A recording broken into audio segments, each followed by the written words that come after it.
Bomodia, Nesia Nana Opare, and in Nana Abrefo, live at Onua TV and Onua FM. Ukriada, 30th July 2025, and upon on Krumpe Pepe, that was the Executive Theatre, TV3 here. The TVET Forum, at Onua TV and Onua FM, ye di Biegana Dachi, Onua FM and Onua TV, ye Gino Pa. Hello, Ovia. You're from a Felicia say. Find us in our class prefect. Mena me mid-morning show host of a Juma on Onua 95.1 FM. Juma day AM Mondays to Friday, 10 o'clock AM to 12 PM. Take a position because we need everybody to be on board. It takes away a lot of the shine of our democracy in this country. And so what he's talking about is serious matter. It's not something for us to just gloss over. But I want to plead with him because I didn't know the statement was on this subject matter. Because I myself have noted it. And my intention is for us to devote a day and enough time to take this matter through. It worries all of us. Particularly you, the players, must be more worried than any other person. Because the violence will be meted up to no other persons apart from you, the players. So it's something that we should take some time, and I want to urge the Minority Chief Whip to let us stop today because we don't have time to do that.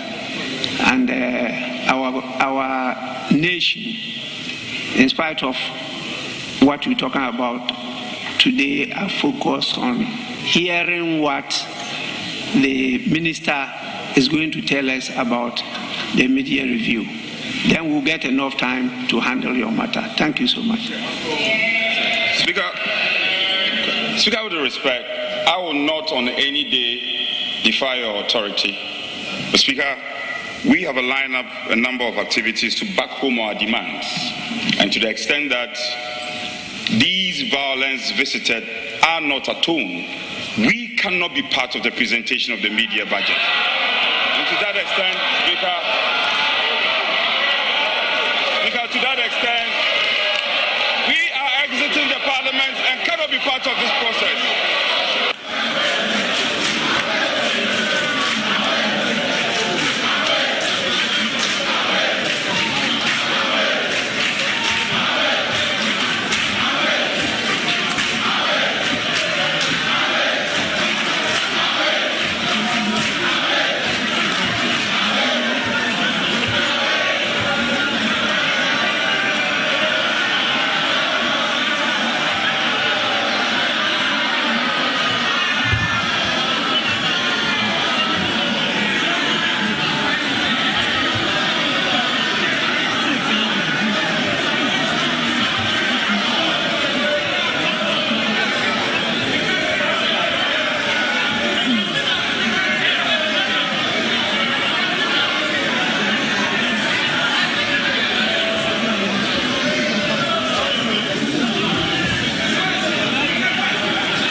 Yes, Majority Leader. Thank you very much, Mr. Speaker. This side of the House definitely agrees that electoral violence is not something that any of us should countenance.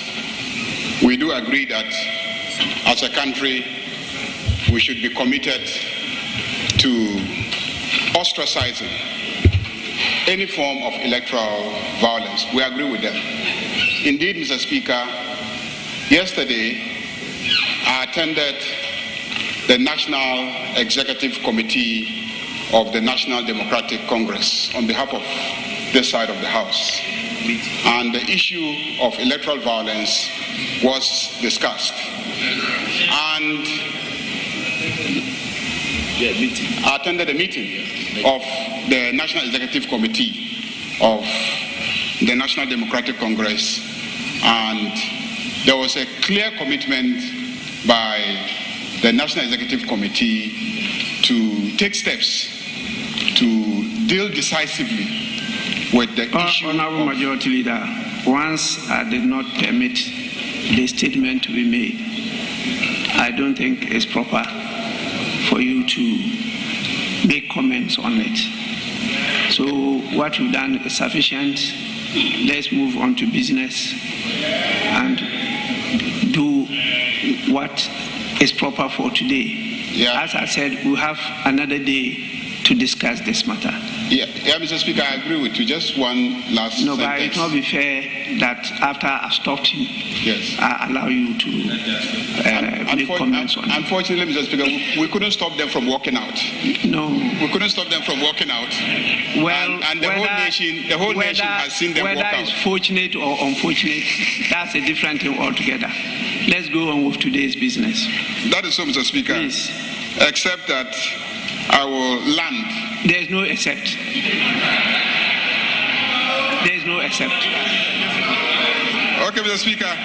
So we will take item number 3 on the addendum order paper. Yes, honorable members, before we do that, let me just acknowledge the presence of our august visitors from a number of our schools and other institutions. We have over 32 students from the Boma Senior High School, led by the headmaster of the school in the person of George Ampofo.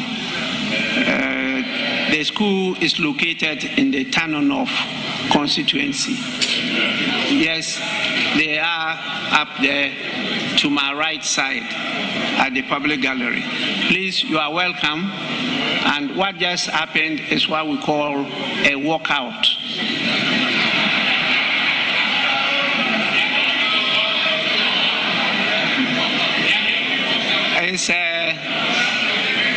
It's part of the practice of democracies all over the world. When sometimes you disagree strongly with an issue, you walk out. After they finish with that item, you walk in and continue. When you boycott, you just don't attend at all. Then that one will be a boycott. But this one, they were present and they did a walkout. It doesn't prevent business from going on. Once you have the quorum to transact business, you have to go on. If you have the numbers to take a decision, you proceed with that. Okay. So please, you are warmly welcome, and even though you have been welcome with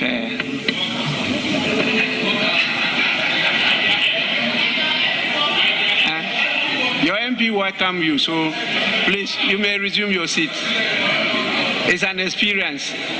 I'm sure you never forget of it. Yes, we have 41 students also from Sewa Kese Girls Senior High School, also from Tano North. They are led by the head mistress of the school, in the person of Margaret Anane Ajayi. They are also to my right.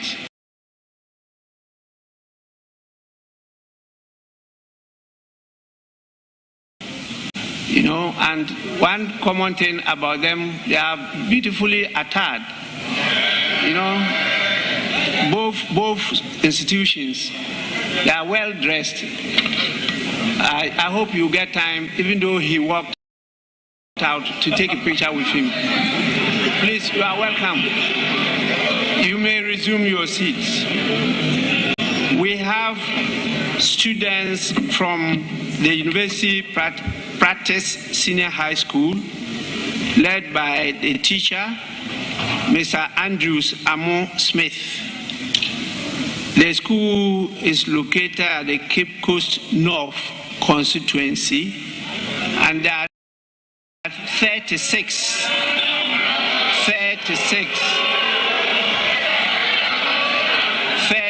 of them are here.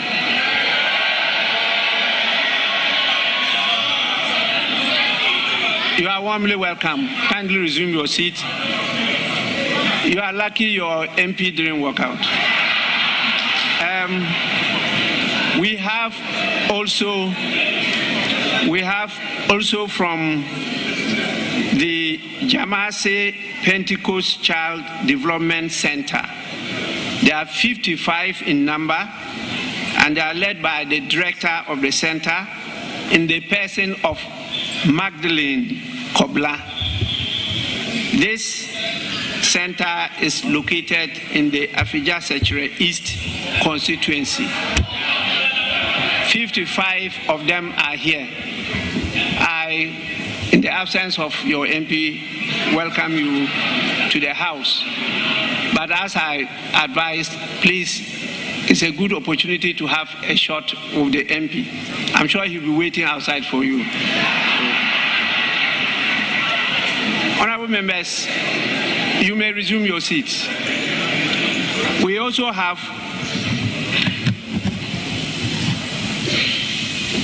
the presence of a number of visitors from the Kona Presby Child Development Center. They are led by the director of the center in the person of Peter Kwache. There are 56 in number, and that is also from Afija-Sechere East constituency. It's a good day for you because you will never forget about this day. That you came, you saw, and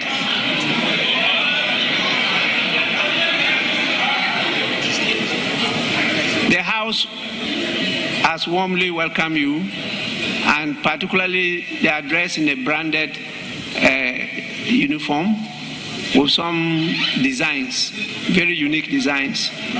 Please, you are most welcome. Resume your seats. And the last is 12 gentlemen and ladies from the MDAs and CSOs on basic parliamentary training. Are you hearing the name? MDAs and CSOs on basic parliamentary training. They are led by the team leader, Mohammed Mutari Al-Hassan. Please don't train them on this, what happened today. There are 12 in number, and because of the nature of the institute, they are not specified where it is located, which meant that it's made out of a collection of many people from all over the country, MDAs and CSOs all over the country, and they participate in basic parliamentary training, and this is being handled by the Parliamentary Training Institute, which is located and created here by Parliament itself. So that's what we're doing, giving them basic parliamentary training. But definitely they will explain what has happened to you. You are warmly welcome. You may resume your seats. Yes, honorable members, we now move on to item 3, motion. Minister for Finance.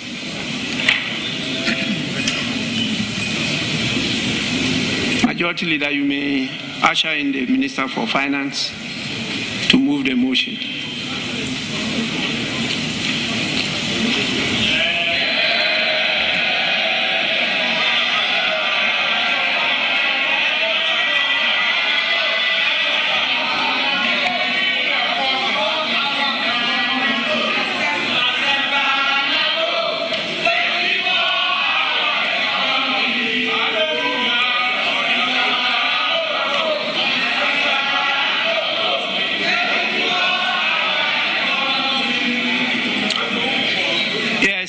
Minister, motion number 3, that this Honorable House approves the mid-year fiscal policy review of the budget statement and economic policy of the Government of Ghana for the 2025 financial year. Minister for Finance. Honorable members, please, I'm watching all of you.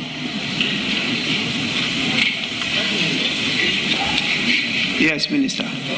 Right Honorable Speaker, before I proceed with the media review, I would like to pay a tribute to the former President, Professor John Evans Atamils, whose unfortunate demise occurred on this very day, 24th of July, 13 years ago. Mr. Speaker, may his gentle soul rest in perfect peace.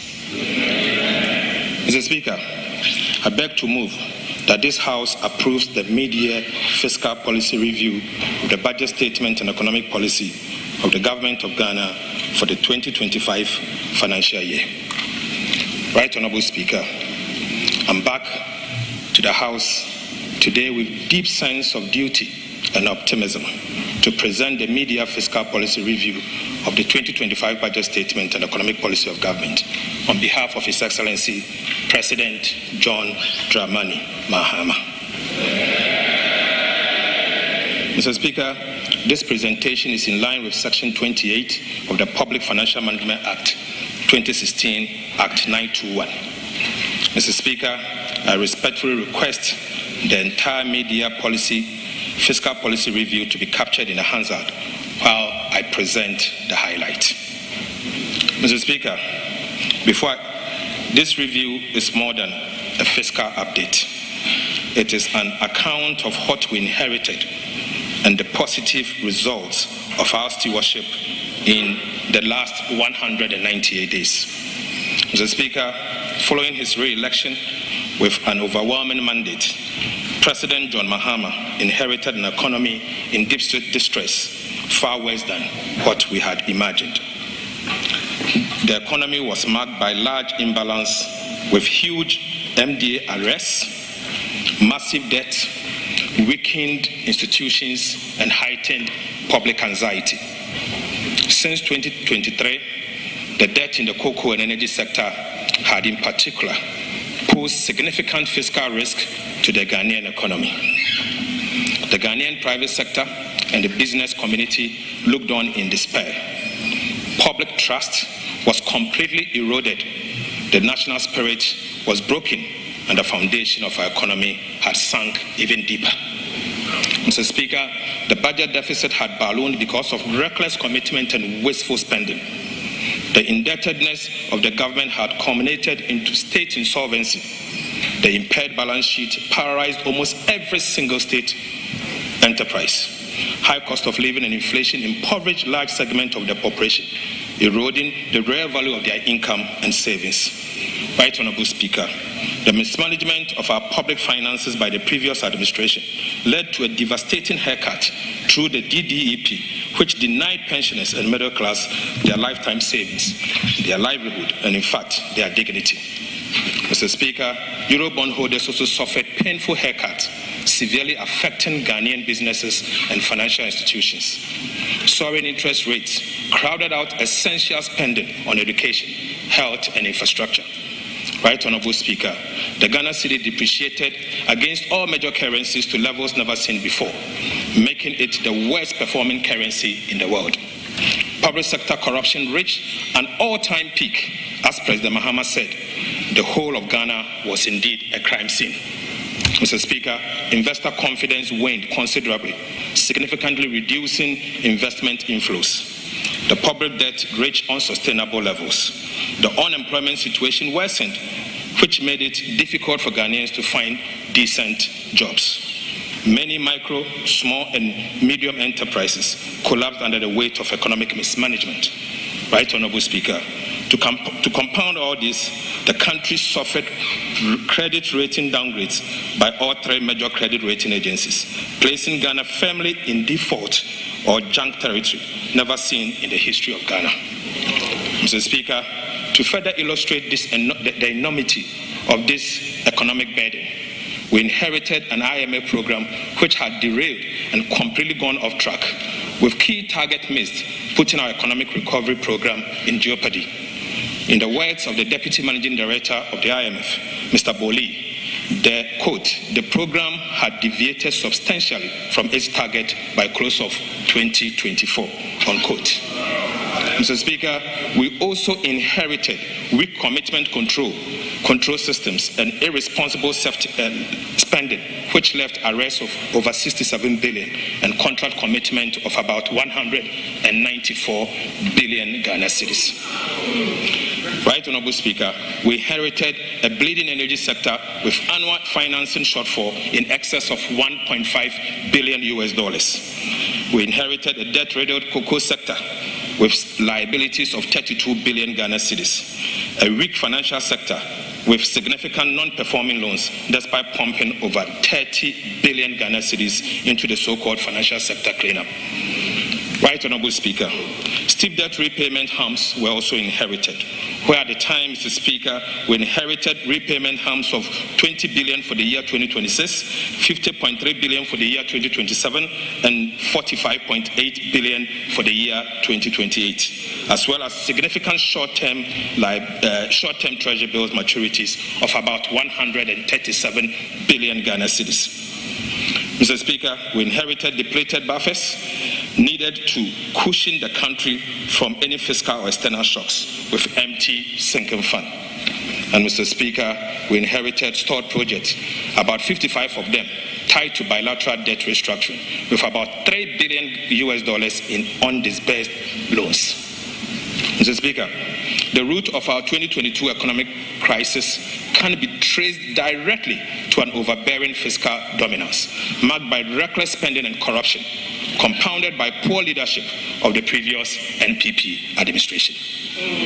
Mr. Speaker, the worsened fiscal situation spilled over into the monetary and external sector, causing a rapid depreciation of the Ghana cedis. The monetary financing by the central bank reached an all-time high, driving inflation to levels never seen in decades. Mr. Speaker, there was a complete lack of coordination between the Ministry of Finance and the Bank of Ghana, signaling the highest level of incompetence in the management of our economy.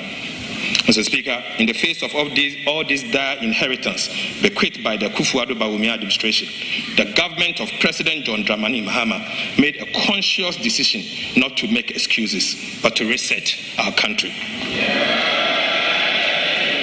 We chose the path of structural reforms and transformation. We set out to reset our economy, restore good governance, and policy credibility. We renewed our social contract with the Ghanaian people and redefined national priorities by being deliberate in both our policy choices and approach to economic management. At the very onset, we organized the National Economic Dialogue and the National Education Forum. Mr. Speaker, we held direct engagement with key groups and stakeholders, including market women, trade unions, youth organizations, and traditional leaders. Mr. Speaker, you may recall that clear policy measures were outlined in the 2025 budget presented to this House in March this year. In our new economic model, Mr. Speaker, we tightened fiscal discipline without compromising social spending. Right, Honorable Speaker, the recent IMF Executive Board affirmed this new economic management model, noting that faced with large policy slippage and reform delays at end 2024, the new NDC administration had taken bold corrective actions to maintain the program on track. Right, Honorable Speaker, the IMF further noted that these corrective actions, combined with continuous structural reforms and an improved external sector, are expected to result in economic stability, resilience, and inclusive growth. Mr. Speaker, we streamlined and increased investment in education, health, agriculture, and infrastructure, as well as employment.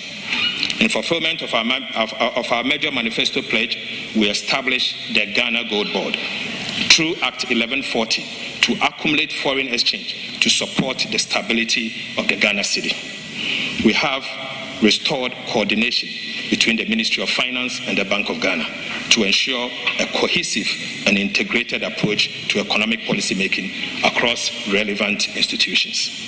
Mr. Speaker, in less than 200 days, we have brought back clarity, certainty, stability, and purpose to our economic policy direction. Right, Honorable Speaker, we have made significant progress. The signs of recovery are obvious, evident, noticeable, visible, tangible, and they are being felt. Mr. Speaker, Ghana's fiscal position has significantly improved. The primary balance on commitment basis posted a surplus of 11.1% of GDP at the end of June 2025, beating the ambitious 0.4% surplus target for the same period. Right, Honorable Speaker, the overall fiscal deficit on commitment basis was 0.7% of GDP, outperforming the target of 1.8% at the end of June 2025. Mr. Speaker, inflation has reduced significantly from 23.8% at the end of December 2024 to 13.7% at the end of June 2025. Mr. Speaker, it's important to note that this is the lowest since December 2021 and marks 6 months of continuous decline. Interest rates are declining with a drastic drop in Treasury bill rates. The 91-day Treasury bill rate has reduced from 27.73 in December 2024 to 14.73 in June 2025, a decline of over 1,300 basis points. Mr. Speaker, the 182-day T-bill rate has reduced from 28.43% in December 2024 to 15.34 in June 2025, a decline of another 1,300 basis points. Mr. Speaker, the 364-day T-bill rate has also reduced from 29.95 in December 2025 to 15.76 in June 2025, marking a decline of over 1,400 basis points. Gross international reserves has significantly improved, Mr. Speaker. The Bank of Ghana accumulated $11.12 billion, covering 4.8 months of import at the end of June 2025. And this compares to $8.98 billion, covering a 4 month of import as at end December 2024. Mr. Speaker, the Ghana cedi has demonstrated exceptional resilience and strength in recent months. At the end of June 2025, the Ghana cedi appreciated by 42.6% against the US dollar, 30.3% against the British pound, and 25.6% against the euro. This is a significant reversal compared to the same period in 2024 when the cedi depreciated by 18.6%, 17.9%, and 16.0% respectively. Mr. Speaker, so far we have almost reversed all the cedi depreciations in the year 2022, 2023, and 2024. Mr. Speaker, it is important for us to note that it is the first time that this level of appreciation has been recorded in the 60 years history of the Ghana cedi.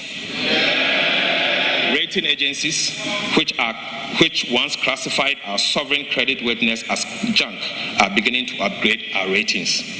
Fitch Ratings upgraded Ghana's long-term foreign currency issuer default rating to B- with a stable outlook from restricted default on the 17th of June 2025.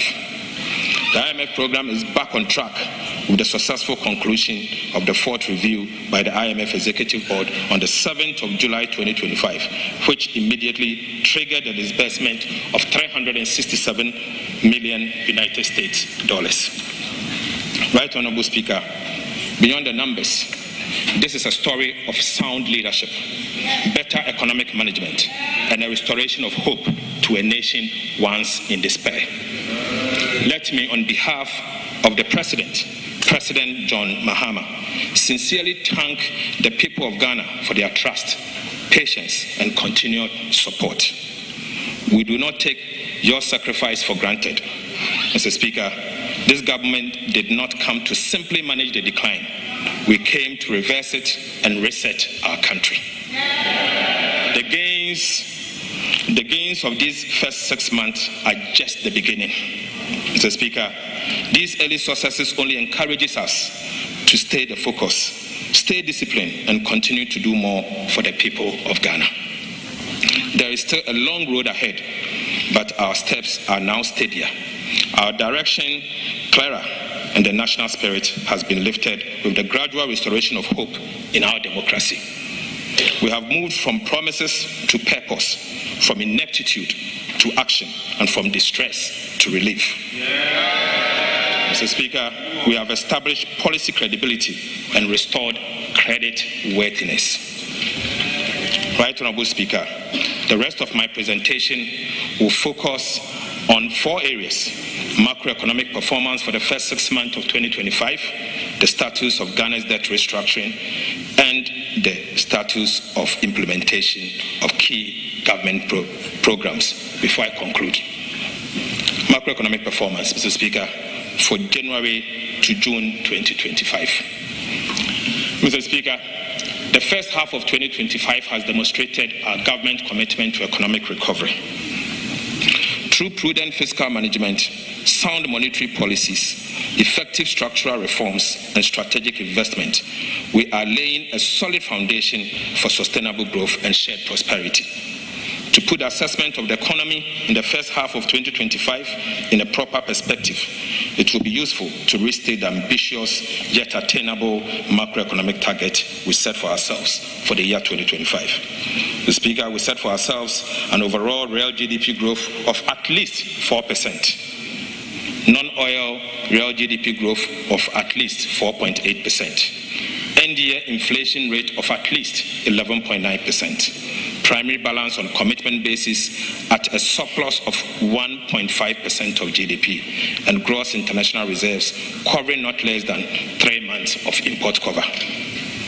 Right Honorable Speaker, I now take you to the real sector. Mr. Speaker, despite global economic uncertainties, Ghana's economy demonstrated robust growth.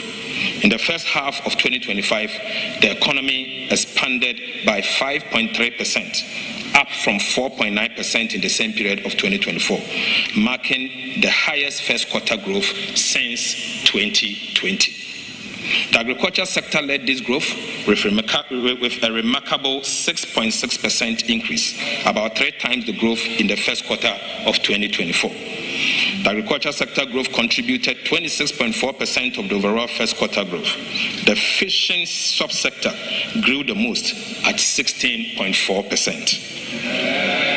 Mr. Speaker, the service sector constituting the largest share of the economy of 46.8% grew by 5.9% and contributed 47.9% to the overall first quarter growth, with information and communication technology leading the growth in the sector at 13.1%.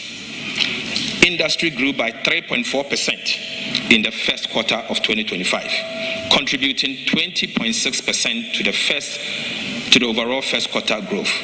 Manufacturing also posted an impressive growth of 6.6%. Right Honorable Speaker, non-oil GDP growth, the rail sector, also picked up strongly, growing at 6.8% in the first quarter of 2025, compared to the growth rate of 4.3% in the same period in 2024.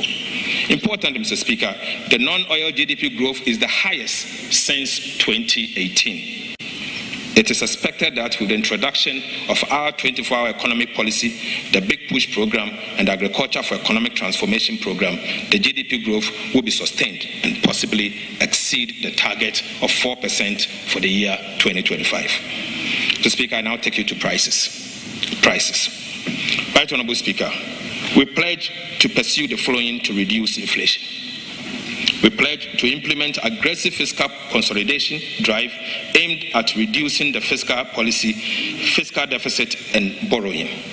Mr. Speaker, we pledge to stabilize the exchange rate to reduce inflation on items that rely on the exchange rate for pricing, such as fuel, transportation, imported sugar, rice, and cooking oil. We pledge to implement policies that target items with large weight in the CPI basket, such as transportation and utilities, to reduce their prices. We also pledge to implement, through the Bank of Ghana, to implement an appropriate monetary policy stance and use its liquidity management interventions to support the disinflation process. And finally, Mr. Speaker, we pledge to implement agriculture for economic transformation agenda to reduce food inflation. Mr. Speaker, it is instructive to know that these intentional policies announced in the 2025 budget to tame inflation are yielding massive results. Inflation pressures have eased significantly. The drastic fall in inflation is not by chance or sheer luck, but as a result of hard work and deliberate government policies. Mr. Speaker, consumer price inflation has reduced from 23.8% in December 2024 to 13.7% in June 2025. This represents a massive 10.1 percentage point decline. Similarly, producer price inflation saw a sharp decline from 26.1% in December 2024 to 5.9% in June 2025, representing a steep decline of 20.2 percentage points in just 6 months. Mr. Speaker, food inflation declined from 27.8% in December 2024 to 16.3% in June 2025, representing an encouraging 11.5 percentage point reduction. Non-food inflation also declined from 20.3% in December 2024 to 11.4% in June 2025, representing 8.9 percentage point reduction. Inflation for locally produced goods and services declined from 26.4% in December 2024 to 14% in June 2025. Right Honorable Speaker, inflation for imported items decreased from 18% in December 2024 to 12.5% in June 2025. These improvements are reflective of the effective fiscal consolidation, tight monetary policy, strong central bank reserves, and the appreciation of the Ghana cedis.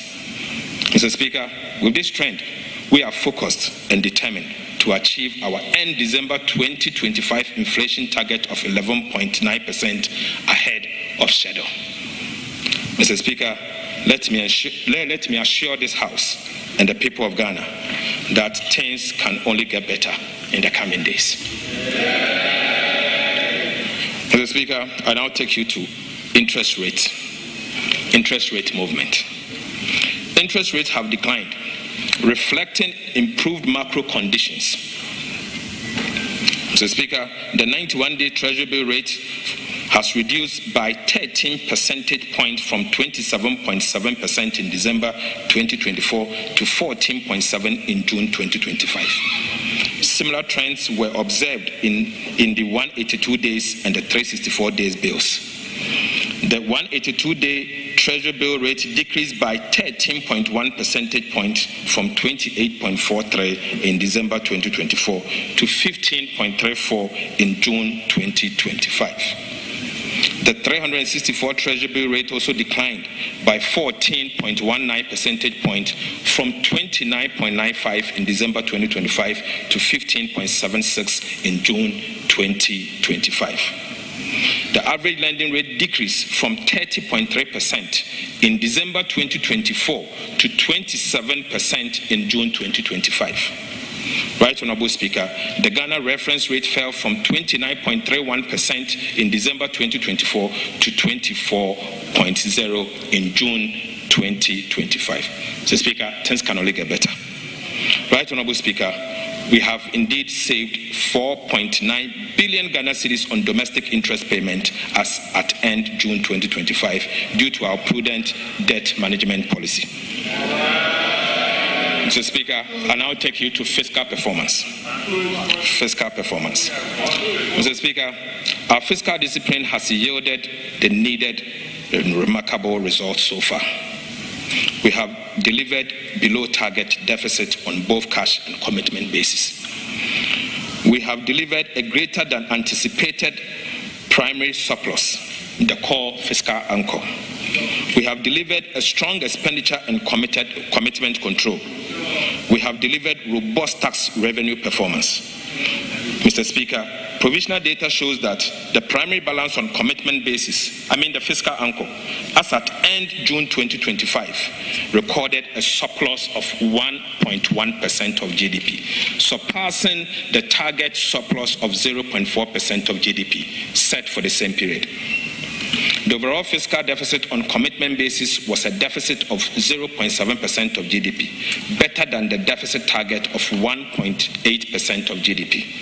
Mr. Speaker, on cash basis, the overall balance recorded a deficit of 1.1% of GDP. This is significantly better than the projected deficit target of 2.4% of GDP. The primary balance on cash basis turned surplus at 0.7% of GDP against a projected deficit of 0.2% of GDP.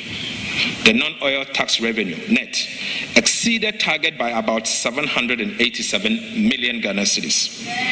Corporate income tax exceeded target by 555.3 million, representing 2.9% above target. Mineral royalties exceeded its target by 143 million. Mr. Speaker, unfortunately, import duties fell short of target by 1.6 billion. Expenditures were contained at 109.7 billion Ghana cedis, or 7.8% of GDP. This was 14.3% below the program amount of 128 billion, or 9.1% of GDP, reflecting strong expenditure control. Mr. Speaker, primary expenditure on non-interest expenditure on commitment basis amounted to 84.3 billion, or 6.0% of GDP. This is an improvement of about 13.3 billion over the target of 97.5 billion, which is 7% of our GDP. Mr. Speaker, interest payment amounted to 25.4 billion, which is 1.8% of GDP. This is below the target of 30.5 billion, which is 2.2% of GDP, and this was mainly due to lower domestic interest payment. Domestic interest payment amounted to 21.6 billion against a target of 26.5 billion, representing a reduction of 4.9 billion Ghana cedis, mainly on account of lower than planned domestic borrowing and a decline in the T-bill rates. Mr. Speaker, external interest payment amounted to 3.8 billion Ghana cedis against a target of 4 billion, due mainly to the appreciation of the Ghana cedis.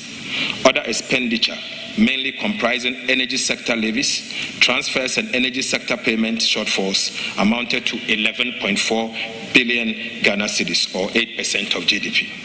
This was 12.7% below the target of 13.1 or 0.9% of GDP for the same period. Right, Honorable Speaker, arrest clearance amounted to 4.8 billion Ghana cedis. It is important to note that there was no build-up in arrests payable during the period under review, signaling strong commitment control and fiscal discipline. Mr. Speaker, we are very different from our friends that decided to flee from this chamber.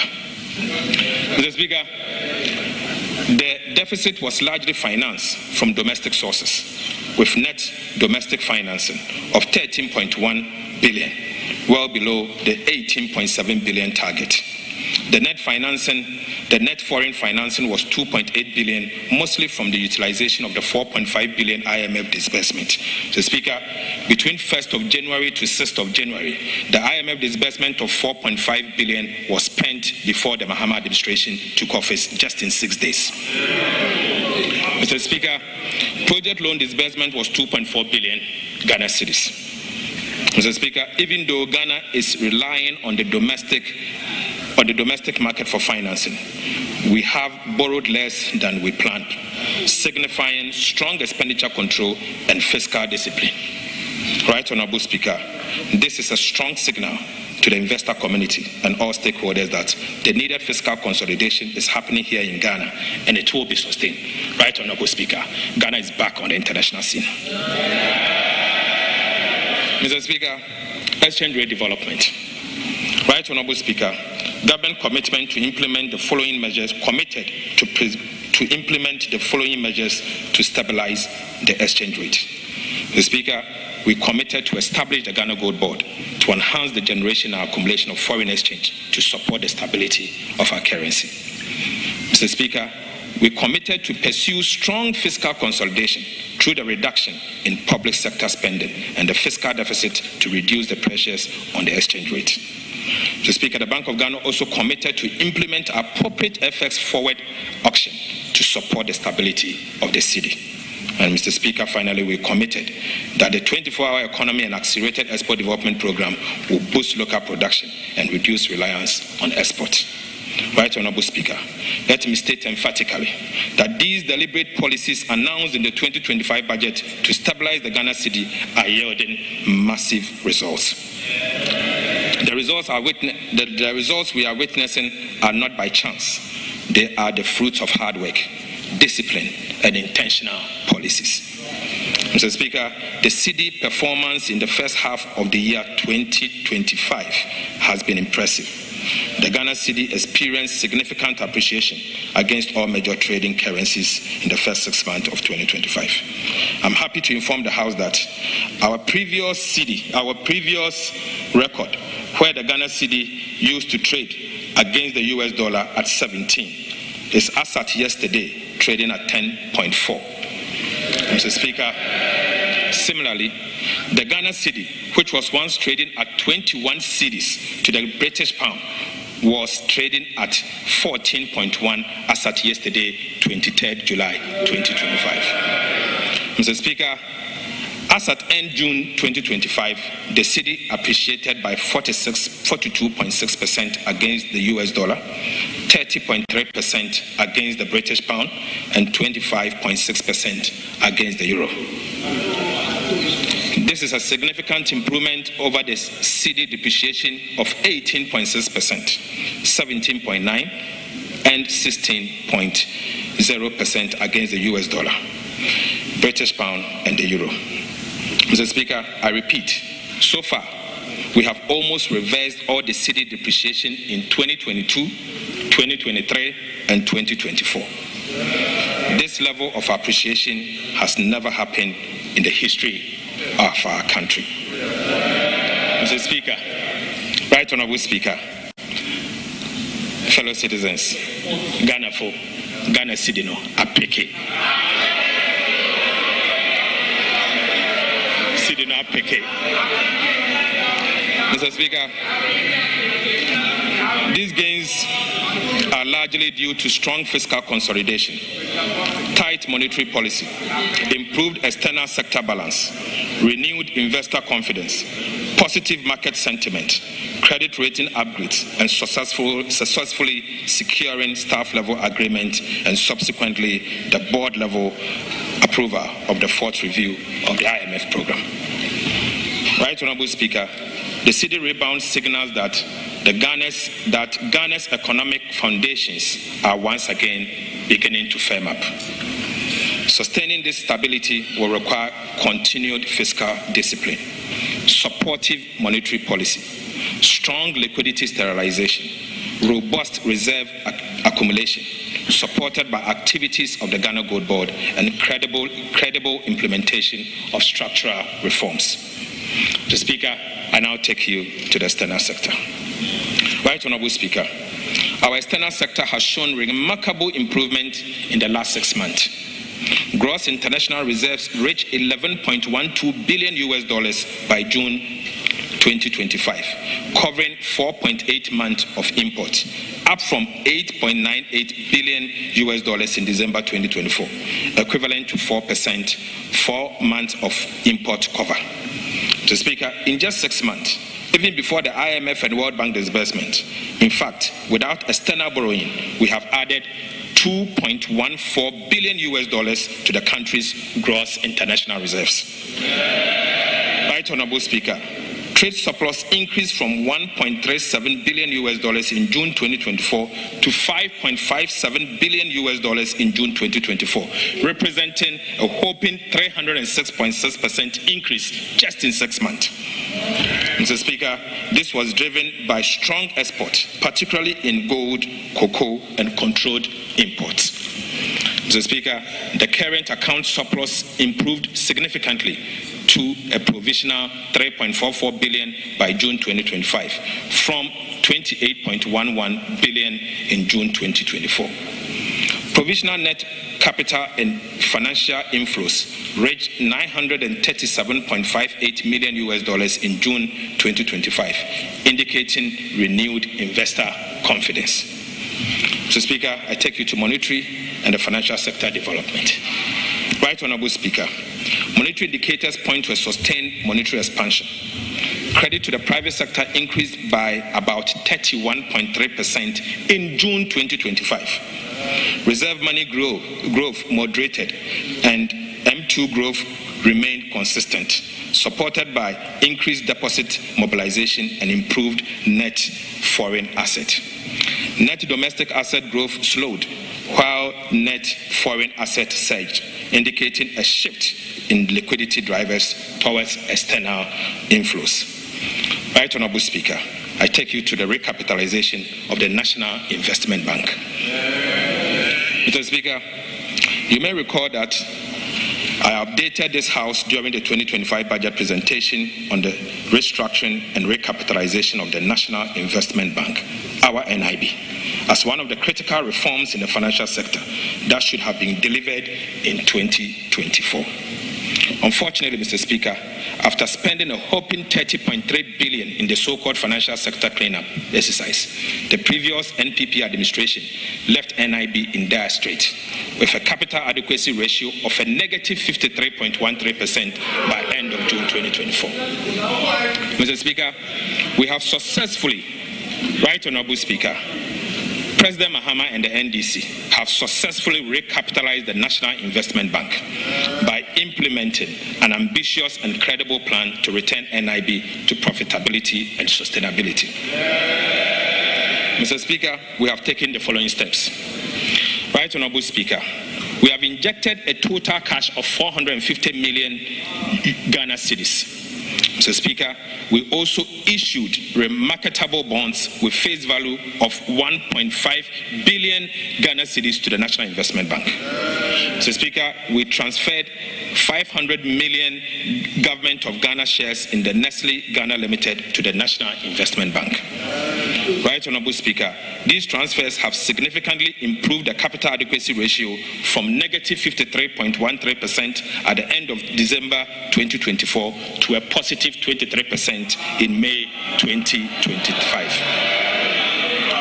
Mr. Speaker, by taking these major steps, we have preserved depositors' fund valued at 6.4 billion Ghana cedis. We have also saved over 900 direct jobs at the National Investment Banks. Mr. Speaker, we have preserved an indigenous Ghanaian bank. But Mr. Speaker, let me say this. Unlike the previous administration, we chose to spend to save a bank than spend to collapse a bank. Right Honorable Speaker, we have also prepared a forward-looking, overarching restructuring plan for the National Investment Bank to put the bank on a sustainable path of profitability. The plan also aims to enhance board independence and objectivity, strengthen risk management, promote accountability and transparency, prevent insider dominance, and improve strategic decision-making. Mr. Speaker, this plan will, among others, strengthen corporate governance framework and systems, improve enterprise risk management and controls, establish a modern business model, revamp operational strategy, improve financial performance, institute and enhance supervisory measures, and eventually we will list the NIB on the Ghana Stock Exchange. Right, Honorable Speaker, NIB now has a total paid-up capital of 3.4 billion Ghana cedis and a capital adequacy ratio of 23%. Mr. Speaker, on behalf of the President, I want to use this opportunity to assure the people of Ghana and depositors that our indigenous bank, the National Investment Bank, is now prime for business. More importantly, Mr. Speaker, NIB is back. NIB is now liquid. NIB is now safe. NIB is fully capitalized. Mr. Speaker, we therefore encourage all and sundry to do business with the revitalized National Investment Bank, NIB. Mr. Speaker, I now take you to credit ratings. Credit ratings. Mr. Speaker, the progress we are making in our economic reforms and debt restructuring effort has been recognized internationally. On the 16th of June 2025, Fitch rating upgraded Ghana's long-term foreign currency issuer default rating to B-, with the stable outlook from restricted default, the first time since 2021. Fitch cited significant exchange rate appreciation, declining debt levels, strong nominal GDP growth, increased reserve accumulation, and normalized relationship with external creditors as key drivers. Right, Honorable Speaker, to sustain these gains, we will, among others, do the following. We'll maintain fiscal discipline through continued implementation of prudent policies to promote fiscal and debt sustainability. We will continue the aggressive revenue mobilization by strengthening tax collection systems and broadening the tax base to increase domestic revenue without overburdening the citizens.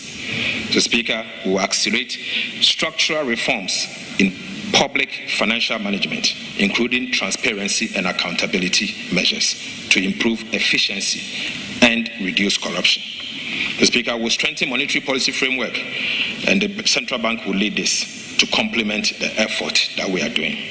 Mr. Speaker, we will diversify the economy through investment in sectors beyond traditional export to reduce the vulnerability to commodity price shocks and continue to maintain strong relationship with our international financial institutions and development partners to support ongoing reforms and assess technical assistance. Mr. Speaker, it's expected that other rating agencies, namely S&P and Moody's, will follow suit, given the remarkable progress we are making in ensuring economic stability and promoting inclusive growth. Right, Honorable Speaker, this is just the beginning. We are determined to do better than B-. Ghana indeed deserves better than B-. Right, Honorable Speaker, I now take you to fiscal policies and give you an update. Mr. Speaker, I start with VAT reforms. Mr. Speaker, in the 2025 budget statement, we reaffirmed our commitment to the people of Ghana and the business community to undertake comprehensive value-added tax reforms this year. These reforms are aimed at addressing the distortions and cascading effect inherent in the current VAT structure. To support this effort, we also committed to seeking technical assistance from the International Monetary Fund, the IMF, and engage the people of Ghana.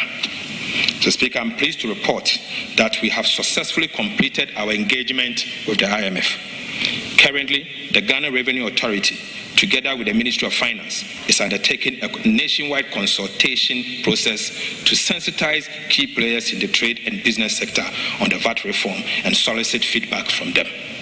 Right, Honorable Speaker, The Ministry of Finance hopes to complete this process by September 2025, prepare a new VAT bill by October 2025, and submit same to Parliament as part of the 2026 budget statement. Mr. Speaker, I would like to reassure the people of Ghana that at the minimum, the following will happen as part of the VAT Act. Amendment Bill. Mr. Speaker, COVID levy will be abolished. The effective VAT rate will be reduced. The punitive cascading effect of the GET Fund and NHIS levy will be removed. VAT flat rate will be removed. And a unified VAT rate will be implemented. The VAT registration threshold will be increased to exempt small and micro businesses, and compliance will be improved through public education, awareness creation, and the introduction of fiscal electronic devices will be deployed. So, Speaker, I now take you to expenditure measures as part of the fiscal. Right, Honorable Speaker, as part of the fiscal consolidation strategy, we have taken measures to sanitize public sector payroll and rid it of ghost names. Subsequently, we engaged the Ghana Audit Service to undertake a nationwide payroll audit across all 16 regions of the country. So, Speaker, the Audit Service has completed 91% of the payroll audit. So far, the Audit Service has not been able to identify or verify over 14,000 workers. Mr. Speaker, again, they have identified 53,311 separated staff on the payroll. Mr. Speaker, separated staffs are staff who are either on retirement, reassigned, terminated, or are on leave without pay, or deceased, and yet remain on government payroll. Mr. Speaker, the Audit Service expects to recover a minimum of 150.4 million of unearned salary from the separated staff over 2023 and 2024 period alone. Right, Honorable Speaker, going forward, we will enforce the monthly payroll validation process and strictly apply sanctions to all who validate ghosts for payment of salaries. Mr. Speaker, let me use this opportunity to strongly caution those who validate ghosts across the public service that they will be personally liable for the loss of public funds. Mr. Speaker, let me repeat. Let me use this opportunity to strongly caution those who validate ghosts across the public service that they will be personally liable for the loss of public funds. Right, Honorable Speaker, the Ministry of Finance will continue to monitor this payroll and put in place measures to prevent ghosts on the payroll going forward. Mr. Speaker, I now give you an update on the arrears payable audit that we did. Mr. Speaker, in the 2025 budget, we announced the launch of an audit of arrears and payables as at end December 2024. The Ghana Audit Service partnered with EY and PwC to undertake this audit. Mr. Speaker, the Audit Service was tasked to audit and validate 68.7 billion Ghana cedis. Mr. Speaker, 68.7 billion Ghana cedis. So far, Mr. Speaker, 87% of the audit has been completed. Results show so far are as follows. Mr. Speaker, a total of 28.3 billion Ghana cedis has been validated for payment. Mr. Speaker, 27.3 billion is pending validation as we speak. Right, Honorable Speaker, an amount of 3.6 billion Ghana cedis has been rejected because of errors, duplication, and non-compliance with PFM and procurement rules. Mr. Speaker, of this amount, 562.6 million is without adequate supporting document. Mr. Speaker, the outcome of this audit will blow your mind. Blow your mind. Mr. Speaker, the audit is expected to be completed by end of August 2025. Once finalized, we will update the House on the findings and outcomes. Mr. Speaker, I now take you to update on the IMF program. Right, Honorable Speaker, Ghana remains on track on the implementation of the IMF program.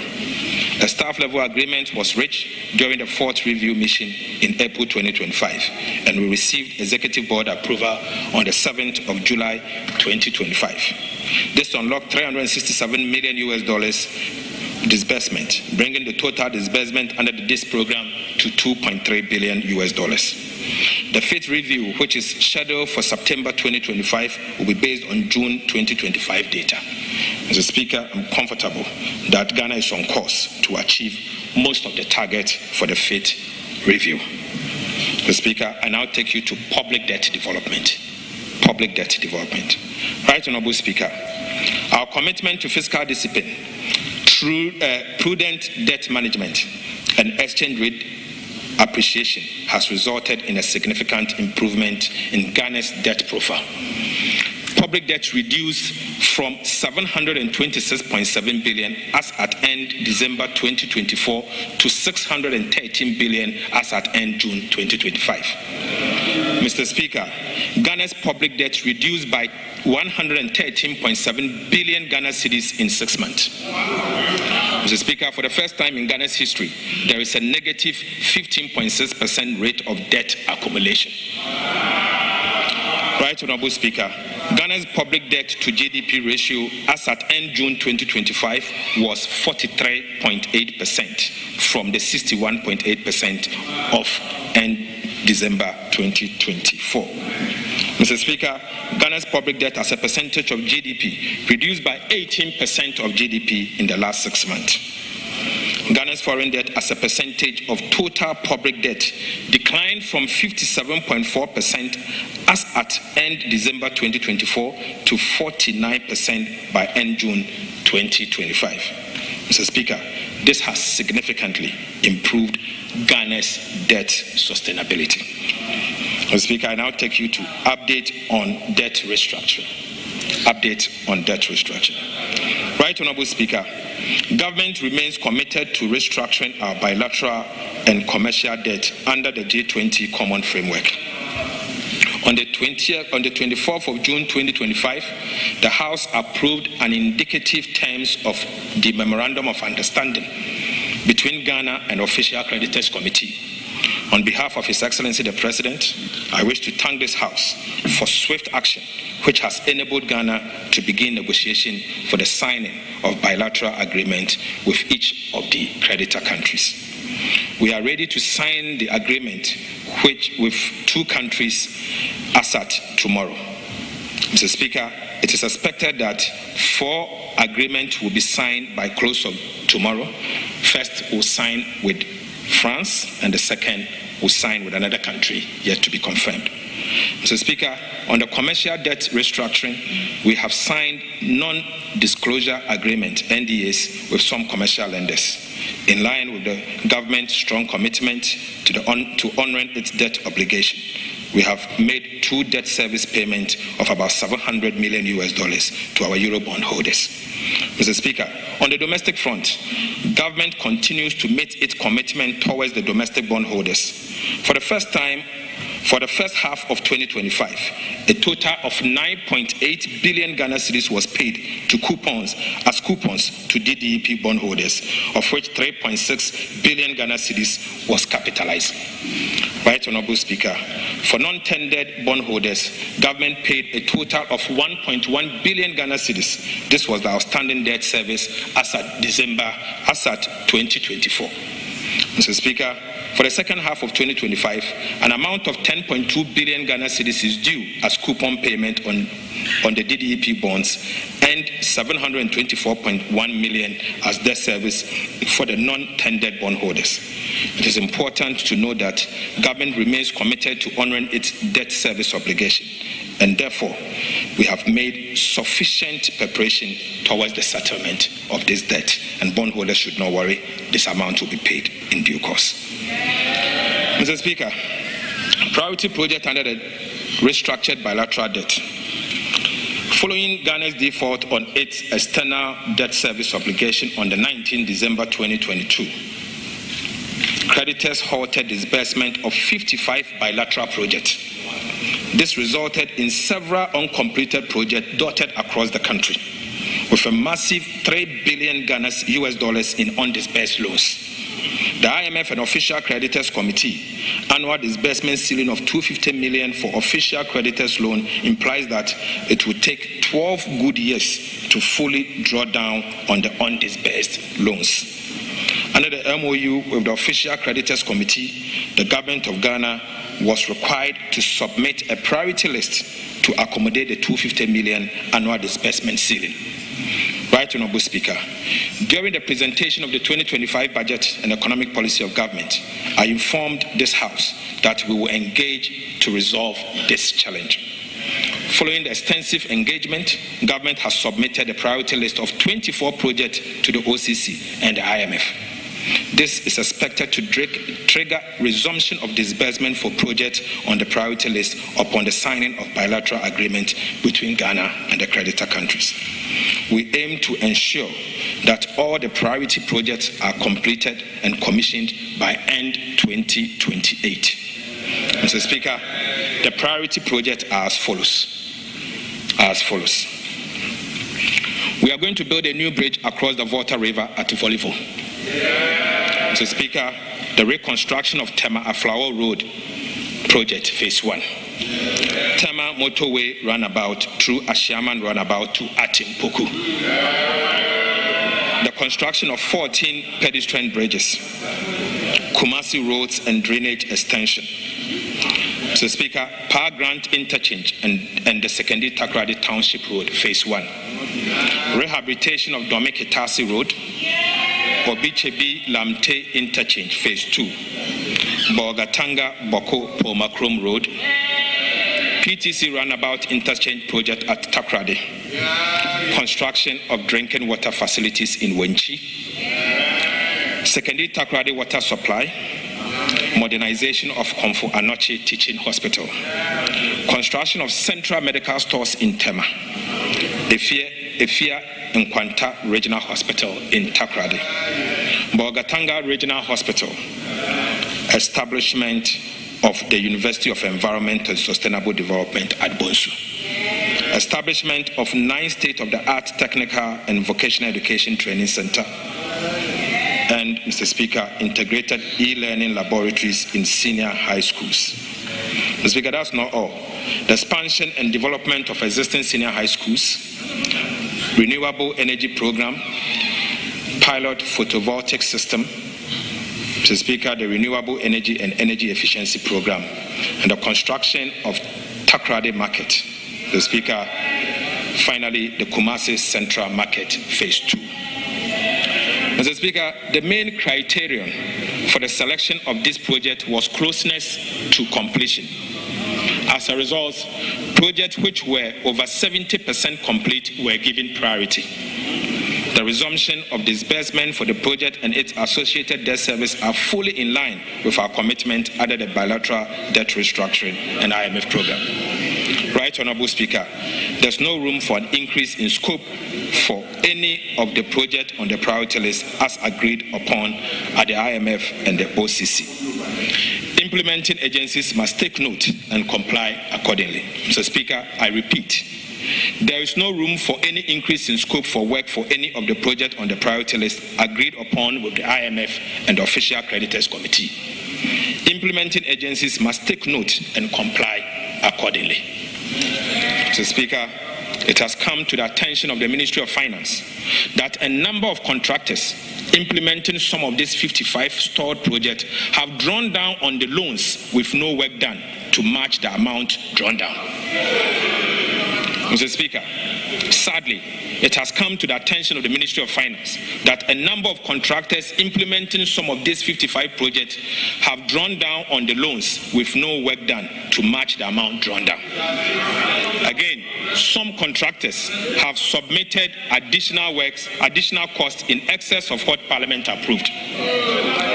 The Ministry of Finance has accordingly commissioned a forensic audit into this project. Mr. Speaker, we will apprise the House when this audit is completed. And Mr. Speaker, for emphasis, the Auditor General is the one doing this forensic audit in partnership with some of the Big Four. Update on sinking fund. Mr. Speaker, in the 2025 budget statement, government announced that it will commence the operationalization of Section 37 to 44 of the Public Financial Management Act, Act 921, as amended, to build sufficient buffers in the sinking fund for prompt redemption of specified loans obligations of government. Mr. Speaker, government has set up a CD sinking fund account and US dollar sinking fund account. Beginning August 2025, the Ministry of Finance will commence the building of cash buffers to support the repayment of Ghana's domestic debt service obligation relating to the domestic debt exchange program bonds, which will fall due in the year 2027, 2028, and even 2026. Mr. Speaker, the CD sinking fund will specifically target the redemption and debt service harms in 2026 of $20 billion Ghana cedis for the year 2026, 50.3 billion Ghana cedis for the year 2027, and 45.75 billion Ghana cedis for the year 2025. Similarly, the US dollar sinking fund account will also target Eurobond redemption, which will fall due from 2026 of $1.45 billion US dollars, $1.17 billion US dollars in 2027, and $1.14 billion US dollars in the year 2028. Mr. Speaker, the implementation of the sinking fund will provide a reliable buffers that ensures timely and predictable redemption of designated public debt obligation. This structured approach to debt service will enhance investor confidence and contribute to long-term debt sustainability of our dear country. Mr. Speaker, I now take you to Government of Ghana's liability management operations. Mr. Speaker, government has begun an implementation of an effective and efficient liability management program to reduce embedded risk on debt portfolio. Our liability management operation will, 1, reduce debt service costs and mitigate refinancing or rollover risk, extend maturities to alleviate near-term financing pressures. So, Speaker, to optimize the debt portfolio by rebalancing the mix of short-term versus long-term instruments and strengthen market confidence. Under our liability management operations, Mr. Speaker, we will analyze the domestic bond market to assess suitability for bonds buybacks. We will carefully sequence issuance of benchmark securities and prioritize longer-dated tenor to establish a stable yield curve. Mr. Speaker, I take you to primary dealers and bond market specialist system as we inherited. Mr. Speaker, our debt management strategy is to use treasury bills for cash management purposes only. We intend to reopen the domestic bond market to finance the budget deficit. The reopening of the domestic bond market will aim at creating a more competitive primary market that can deliver the volume and pricing to enable the government lower its borrowing costs. Mr. Speaker, beginning August 2025, we will commence the selection of new book runners to assist government in the reopening of the domestic bond market. Mr. Speaker, for emphasis, beginning 2025 August, the government of Ghana will commence the selection of new book runners to assist government in the reopening of the domestic bond market. Mr. Speaker, the selection of book runners will focus on banks and investment dealers with the ability to achieve a wider market distribution and advise on pricing and structuring. Mr. Speaker, I now take you to revise macroeconomic framework. Mr. Speaker, macroeconomic target. Economic development in the first half of the year do not warrant a revision to the macroeconomic target and the appropriations bill. Mr. Speaker, I am not asking for additional money from the Appropriations Act. We maintain the following macroeconomic target for 2025. 1. Overall GDP growth at least 4.0%. At least. Non-oil GDP growth of at least 4.8%. end-year inflation rate of 11.9%. Primary balance on commitment basis at a surplus of 1.5% of GDP, and gross international reserves covering not less than 3 months of import. Mr. Speaker, although we have made significant progress, we are cautiously optimistic. Right Honourable Speaker, despite maintaining our macroeconomic target for 2025, including the primary balance on commitment basis of a surplus of 1.5% of GDP, we are revising both revenue and expenditure projections to reflect the impact of the additional revenue from the Energy Sector Levies Amendment Act 2025, Act 1141. Revisions to revenue.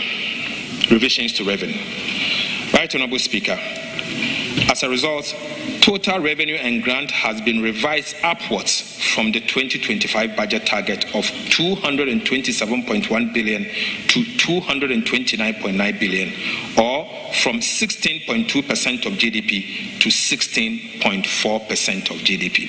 This represents a nominal increase of 1.3%. Mr. Speaker, the additional revenue of 2.9 billion Ghana cedis will come from the increase in revenues from the amendment to the Energy Sector Levies Act. Mr. Speaker, I now take you to revisions to expenditures. Mr. Speaker, total expenditure on commitment basis has been revised downwards from 269.5 billion from the original budget projection of 270.9 billion Ghana cedis. However, primary expenditures has been revised upwards to 209.6 billion from the original budget projection of 206.8 billion Ghana cedis. This upward adjustment reflects an increase in the allocation to support energy sector payment. Mr. Speaker, interest payments have been revised downwards by 4.3 billion Ghana cedis from the original budget projection of 64.1 billion to 59.9 billion cedis.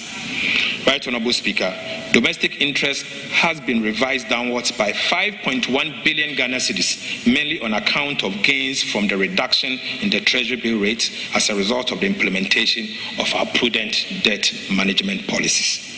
However, external interest payments have been revised upwards by 795 million to make additional provision for debt service due on post-cut-off date disbursement made by our bilateral creditors since 2023. Mr. Speaker, energy sector payments have also been revised upwards by 2.9 billion Ghana cedis to provision for fuel purchases for power generations. Mr. Speaker, I now take you to overall balance and financing. Right Honourable Speaker, notwithstanding the revisions to revenue and expenditure, the primary balance on commitment basis remains unchanged at a surplus of 1.5% of GDP. Based on the revisions to revenue and expenditure, the following fiscal balance on cash basis improves from a deficit of 4.1% of GDP to 3.8% of GDP. I mean the fiscal balance. The overall fiscal balance on commitment basis improves from a deficit of 3.1% to 2.8%, and the projected annual borrowing needs of government reduced by 4.3 billion Ghana cedis. Simple put, we will be borrowing less by 4.3 billion Ghana cedis. Mr. Speaker, risk to 2025 budget, risk to the 2025 fiscal framework. Mr. Speaker, despite the robust fiscal performance, there are some underlying risks which pose a threat to the 2025 fiscal framework. The risks are as follows: shortfalls in customs revenue, smuggling of marine gas oil, mounting wage pressures, and pricing and award of contract in foreign currency. Mr. Speaker, I'll take them one by one. Customs revenue. Right Honourable Speaker, customs revenue recorded a significant shortfall of 1.6 billion, even though the overall revenue is doing well, representing 12.7% reduction. from the first half of 2025.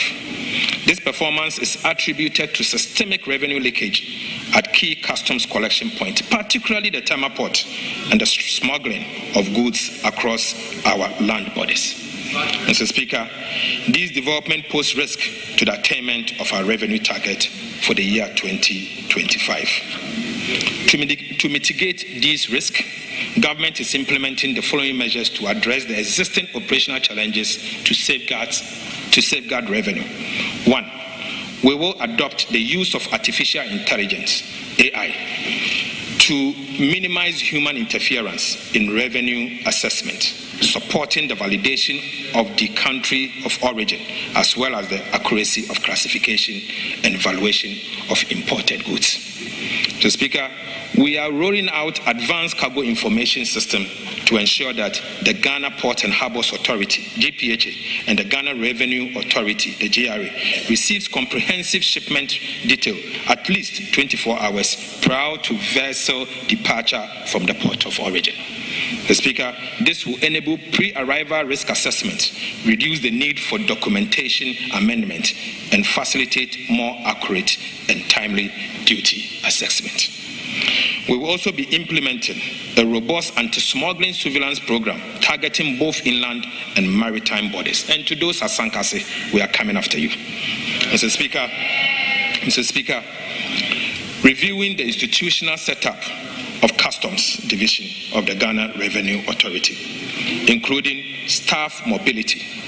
Mr. Speaker, let me repeat this.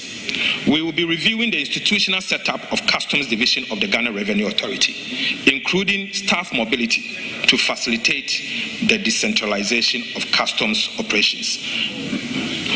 Mr. Speaker, operational risk assessment to enhance transparency and accountability of staff will be enhanced. Now I will take you to the smuggling of marine gas oil, MGO. Right Honourable Speaker, tax exemptions on marine gas oil was introduced to support non-artisanal fishing fleet operating from Ghana. Over the years, the tax exemptions have created incentive to abuse and smuggling of MGO onto the open market, resulting in revenue losses estimated at nearly $500 million Ghana cedis every year. The government will withdraw the tax exemption to curb smuggling and stem the erosion of tax revenue, thereby reducing the fiscal risk to the 2025 budget. Mr. Speaker, I now take you to wages and salary, which happens to be the third risk to the budget. Right Honourable Speaker, we have seen some significant pressures on the compensation budget for the first half of 2025, mainly emanating from wages and salaries. Wages and salaries exceeded the target by 1.3 billion Ghana cedis for the first 6 months of the year. Mr. Speaker, the wage pressures were largely driven by last-minute recruitment undertaken by the previous MPP administration in the last quarter of 2024, especially in the areas of education, health, and security sector. Mr. Speaker, let me repeat. The wage pressures we are largely seeing are driven by the last-minute recruitment undertaken by the previous government in the last quarter of 2024, especially in areas of education, health, and the security sector. In addition, ad hoc reviews of conditions of service undertaken in previous years have distorted the single spine pay policy and further burdened the public wage. Mr. Speaker, the government is implementing the following measures to address this challenge. Number 1, will conduct regular nationwide staff payroll audit to sanitize the payroll. Mr. Speaker, we will be realigning all staff from overstaffed areas and defunct MDAs to areas with critical staffing needs. Right Honourable Speaker, we will finalize the process for the establishment of the Independent Emolument Committee as part of the broader effort to reform and reset public sector pay. And finally, we will issue an executive directive mandating all MDAs to seek approval from the Minister of Finance or the Ministry of Finance before making any commitment with financial implications on the payroll. Mr. Speaker, pricing and award of contract in foreign currency. Pricing and award of contract in foreign currency. Mr. Speaker, pricing of goods and services and award of contract in foreign currency pose significant risk to fiscal management, with severe implications for the stability of our Ghana cedi. Unfortunately, foreign currencies are becoming the means of transacting business in Ghana. This trend, if not checked, will erode the confidence in our currency, drive inflation, and result in the loss of value in the symbol of our sovereignty. Mr. Speaker, to curb this unfortunate development, His Excellency President John Dramani Mahama has directed that beginning today, 24th of July 2025, no contract awarded by government, irrespective of source of fund, should be denominated in foreign currency. Right, Honorable Speaker. Right, Honorable Speaker. To curb this unfortunate development, President John Dramani Mahama has directed that beginning today, 24th of July 2025, no contract awarded by government, irrespective of source of funding, should be denominated in foreign currency. Mr. Speaker, we also want to use this opportunity to remind the public that per the Foreign Exchange Act 2006, Act 723, companies, institutions, and individuals are prohibited from pricing, advertising, receipting, or making payment for goods and services in foreign currencies in Ghana without prior written approval from the Bank of Ghana. Right, Honorable Speaker, I will take you to key policy initiatives. Mr. Speaker, I now present updates on key policy initiatives outlined in the 2025 budget. Right, Honorable Speaker, since its establishment in April 2025, the Ghana Gold Board has initiated reforms to licensing regime that governs the local gold trading sector and introduced new aggregation system to effectively mop up gold from artisanal small-scale mining sector across the country. These measures have already yielded tangible economic benefits within the short period of operation of the Ghana Gold Board. In the first half of 2025 alone, gold export from the small-scale sector stood at 51.5 tons with an export value of approximately $5 billion. This figure far exceeds the 26.4 tons, which are with an export value of $1.8 billion from the small-scale mining sector over the same period in 2024. Mr. Speaker, simple put, gold export in tons from the small-scale mining sector for the first half of 2025 recorded about 100% increase over what was recorded in the year 2024. Similarly, the value of gold export from small-scale mining increased by about 180% for the first half of 2025 over that of the same period in 2024. Mr. Speaker, for the first time in Ghana's history, gold export from small-scale mining sector have exceeded gold export from large-scale sector. Mr. Speaker, the substantial foreign exchange inflows from the gold board operations in the artisanal small-scale mining sector have significantly strengthened our reserves, improved our balance of payment, and provided critical support for the Ghana cedi. Mr. Speaker, this tells a story of a country which has been denied the full benefit of its gold resources, a story of a country where illegal gold trade and smuggling have been allowed to fester to the detriment of the well-being of the people. Right, Honorable Speaker. On the 8th of July 2025, His Excellency President John Mahama inaugurated a task force to tackle illegal gold trade and smuggling. I also want to use this opportunity as the Sector Minister to reiterate that the government of President Mahama would deal ruthlessly with anyone found engaging in illegal trade and smuggling, as these nation-wrecking activities sabotage the progress of our country. Mr. Speaker, I also want to reiterate the point that no one should come to us and beg because we will not spare. Mr. Speaker, the 24-hour economy and accelerated export development program deserves some update. Mr. Speaker, Earlier this month, President Mahama officially launched the 24-hour economy and accelerated export development program, Ghana's ambitious and integrated strategy to boost production, create sustainable jobs, and modernize our economy. The 24-hour economy and accelerated export development program represent a national reset aimed at reducing import dependence, expanding domestic production, improving market access, and building a competitive, skilled workforce for a dynamic economy.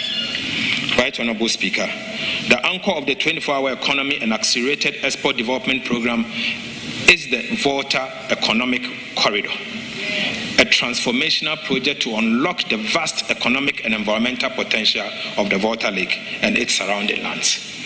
Mr. Speaker, the Volta Economic Corridor revives and expands on Dr. Kwame Nkrumah's original vision of the Volta project as a hub for agro-industry, trade and transport, now reimagined to fit today's economic reality and regional opportunities.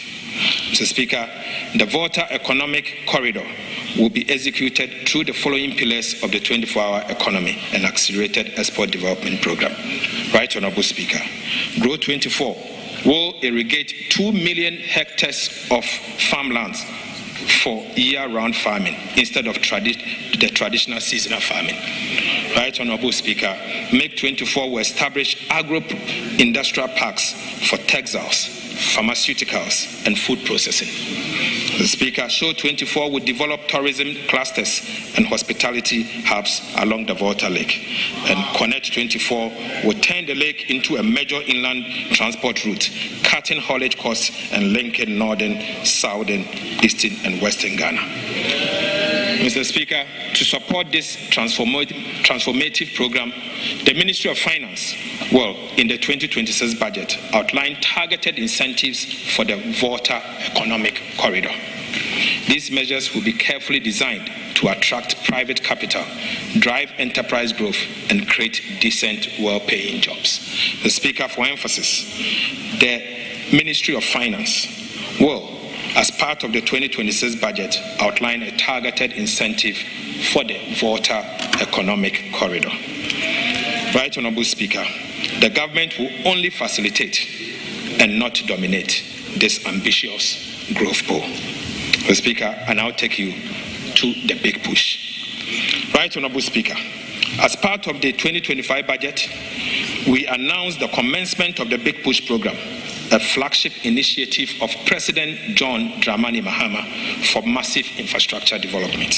Since then, the President has dedicated all Big Push budgetary allocation for the next 2 years, Mr. Speaker, and I mean all Big Push allocation for the next 2 years to improve road infrastructure. Mr. Speaker, you may recall that Parliament approved that all oil revenue and mineral royalties accrued to the budget were dedicated to the Big Push. As a result, an amount of 13.8 billion Ghana cedis was allocated in the 2025 budget for the Big Push program to be used for road infrastructure. Mr. Speaker, the Minister for Roads and Highways has spent the last 6 months of his time in office touring the whole country to assess firsthand the state of our roads. Mr. Speaker, the Ministry of Roads and Highways has undertaken studies and prepared comprehensive engineering interventions and cost estimate for roads projects across the program, across the country for the Big Push program. Right Honorable Speaker, the Ministry of Finance has since issued commencement authorization for the following road infrastructure projects under the Big Push program. The Speaker, these are the following Big Push projects as approved by the Ministry of Finance. The Speaker, number 1, the construction of a new bridge on the Oti River at Dambai. Number 2, rehabilitation of Wahan Road. 3, upgrading of Tumu Hamile Road. 4, upgrading of Tumu Han Laura Road. 5, reconstruction of Navrongo Tumu Road. 6. Rehabilitation of Techiman Nkonsia Wenchi Road. 7. Rehabilitation of Wenchi Sola Road.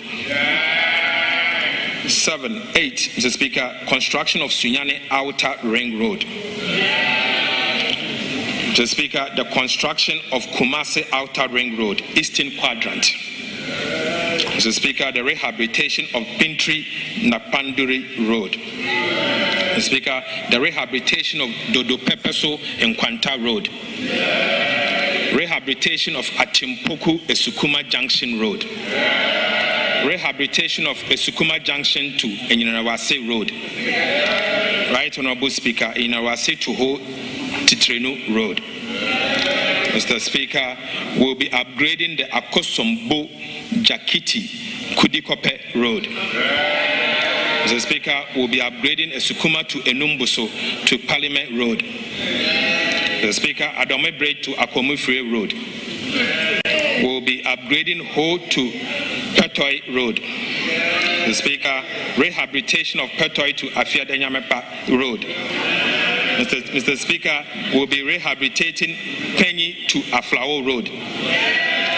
We will be dualizing Winneba to Mankesim Road. We'll be dualizing Cape Coast to Takrade Road. We'll be rehabilitating Mankesim Ejumako to Aguna Swedro Road. Mr. Speaker, we'll be rehabilitating Tema to Aflao Road. Construction of Dodowa to Afenya Dowenya Road. Right Honorable Speaker, we will be upgrading the Oyibi to Apollonia Afenya Road. Right Honorable Speaker, we'll be constructing the Enchi to Elubo Road. We'll also be constructing the Dadieso to Akontombra Road. We'll be upgrading the Adwefua to Osekojokrom Road. And we will be upgrading the Enchi to Kojoru Penchi Road. And finally, Mr. Speaker, we'll be upgrading the Bediakon Junction, Camp 15 to Sefi, Adobokrom Road. Mr. Speaker, as part of the Big Push program, we have also selected the following abandoned road project for which no dedicated funding was allocated for by the previous administration to be included into the Big Push program. Mr. Speaker, the project as follows: upgrading of Kasua to Winneba Road, rehabilitation of Ofanko to Insawam Road, dual carriage. Right Honorable Speaker, dualization of Takrade to Aguna Junction Road. Mr. Speaker, the construction of Swami Interchange and local roads. Mr. Speaker, we'll also be constructing the National Route 18 from Wa to Han Road. And we'll be upgrading the Tumu to Chichiliga to Navrongo, including the construction of 36-meter span reinforced concrete over the Kenyibi River and 24-meter span reinforced concrete over the Bichirinu River.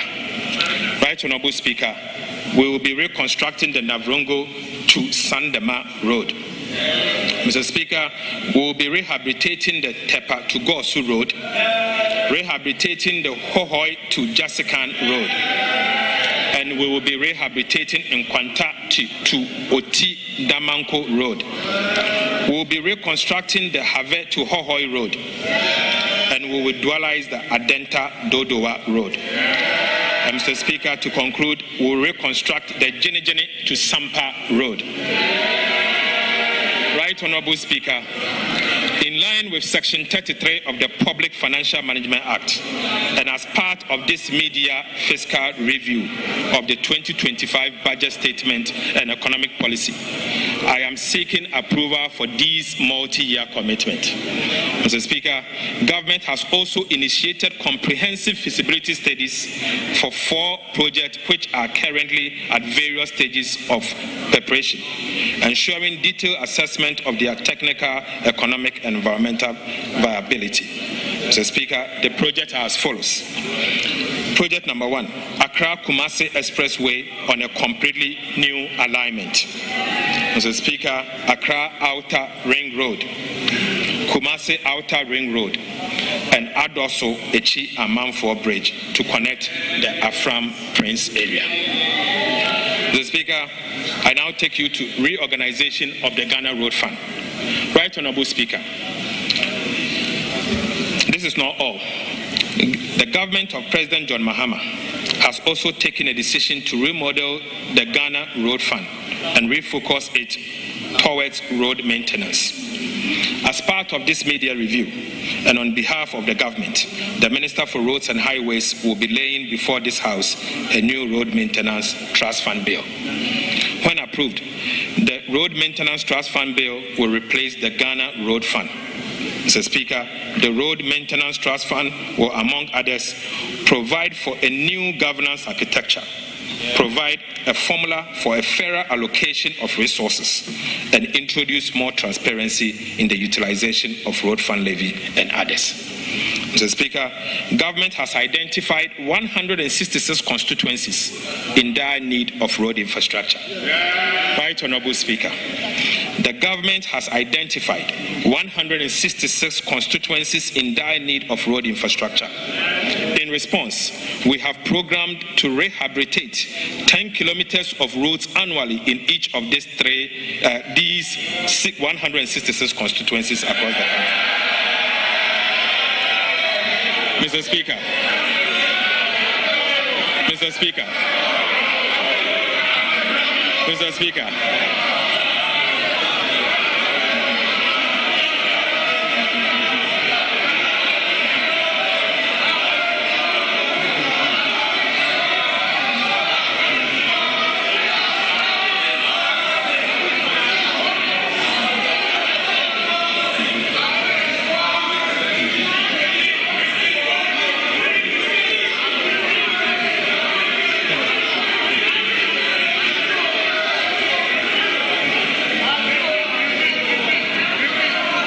Honorable Speaker,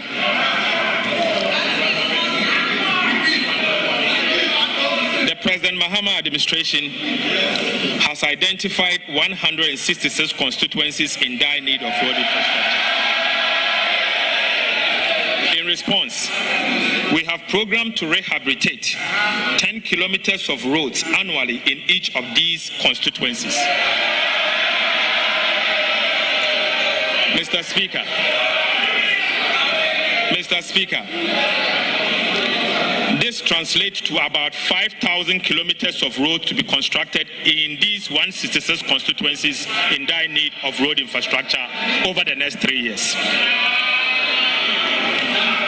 Mr. Speaker, simply put, over the next 3 years, we'll be building 5,000 kilometers of road in these 166 constituencies. Mr. Speaker, that have paid all nursing and teacher training allowances from January to June 2025. Right Honorable Speaker, 2025. All nursing and teacher trainees will receive their allowances promptly at the end of every single month. Mr. Speaker, I'll now move to the conclusion. Mr. Speaker,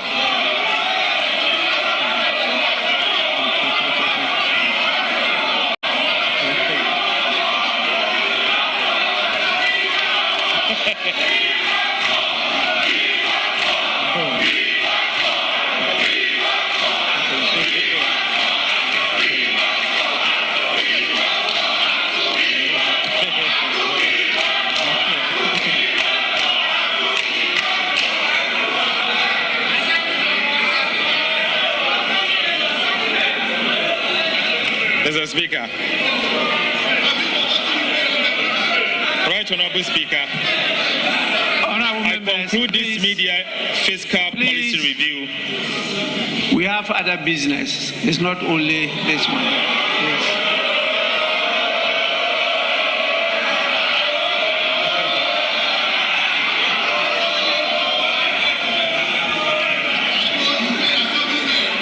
Right Honorable Speaker. I conclude this media fiscal review with renewed hope and optimism. The last 6 months have revealed our enduring spirit, what we can collectively achieve, and our potential to rise from the brink. Upon assumption of office in January this year, we were handed an economy in deep distress, a country with dispirited citizens. Trust and faith in our leaders were at all-time low. The fundamentals were not only weak, but broken. Mr. Speaker, and the misery and suffering were palpable. Mr. Speaker, in just 6 months, in fact, under 200 days, under the decisive leadership of President John Mahama, we have begun to change the story. Mr. Speaker, President Mahama's economic management model is working. The turnaround is in sight. Mr. Speaker, the signs of economic progress are visible and measurable. Mr. Speaker, first quarter economic growth is at 5-year high. Our GDP, our debt to GDP ratio is at a 5-year low. Mr. Speaker, inflation has declined to a 4-year low.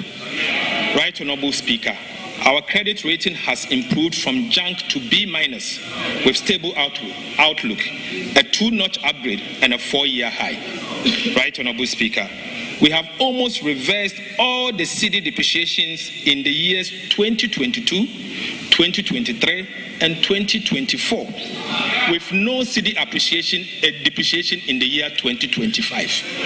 Mr. Speaker, the level of the appreciation of the Ghana cedi has never happened in the history of our nation. Prices of petrol and diesel at the pump have reduced significantly to the benefit of consumers. And the price of sugar, rice, and cooking oil at a 4-year low. 4-year low. Mr. Speaker, the price of 25 kilogram bag of Royal Aroma rice, which used to be sold at 650 Ghana cedis in January, is now being sold for 356 Ghana cedis. Mr. Speaker, the price of a lonka of sugar, which used to be sold for 50 Ghana cedis in January, is now being sold for 44 Ghana cedis. Right Honorable Speaker, price of 25 litre of cooking oil, which used to be sold for 980 Ghana cedis in January, is now being sold for 640 Ghana cedis. Mr. Speaker, price of konkonte, 1 sack. Price of konkonte, 1 sack, which used to be sold for 1,200 Ghana cedis in January, is now being sold for 950 Ghana cedis. Mr. Speaker, a ton of iron rods, which used to be sold at 9,400 Ghana cedis in January, is now being sold at 7,500 Ghana cedis. Mr. Speaker, onions. 1 paint bucket, which used to be sold at 120 Ghana cedis in January, is now being sold for 95 Ghana cedis. Right Honorable Speaker, POP cement, which used to be sold for 115 Ghana cedis in January, is now being sold for 90 Ghana cedis. The Speaker, maize, 1 sack,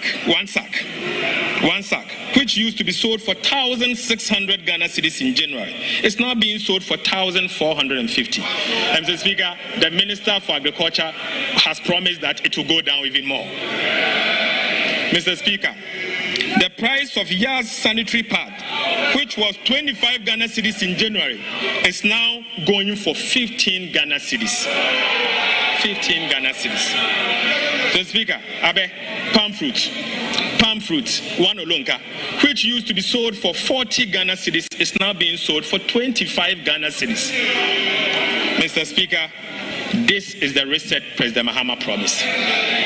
This is the reset President Mahama promised. It has been 6 months of hard work.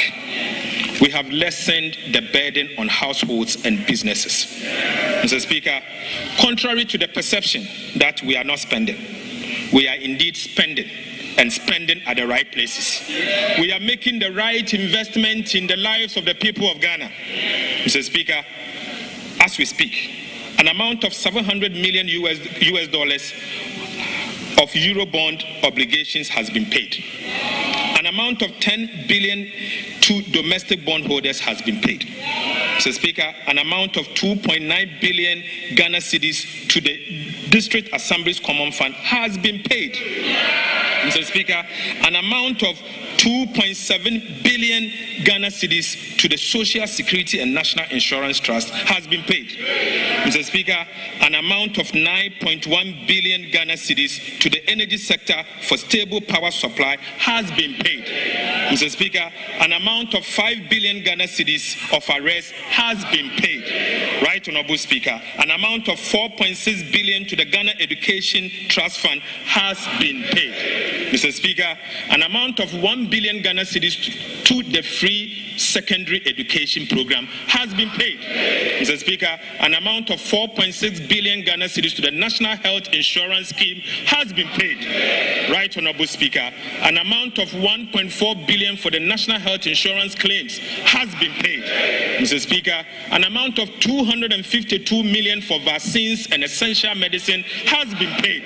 Mr. Speaker, an amount of 72.8 million Ghana cedis as capitation grant has been paid. Mr. Speaker, an amount of 895 million to the school feeding program has been paid. Right, Honorable Speaker, an amount of 477 million to the LEAP beneficiaries has been paid. Mr. Speaker, an amount of 122.8 million for BEC registration has been paid. Mr. Speaker, an amount of 300 million to the no-fee stress policy has been paid. Right, Honorable Speaker, an amount of 191.7 million Ghana cedis as teacher training allowances has been paid. Mr. Speaker, again, an amount of 462.6 million as nursing training allowances has been paid. Mr. Speaker, an amount of 25 million as assembly members allowance has been paid. Mr. Speaker, an amount of 21 million Ghana cedis for National Apprenticeship Program has been paid. Right, Honorable Speaker, an amount of 34.5 million to the Jumawa program has been paid.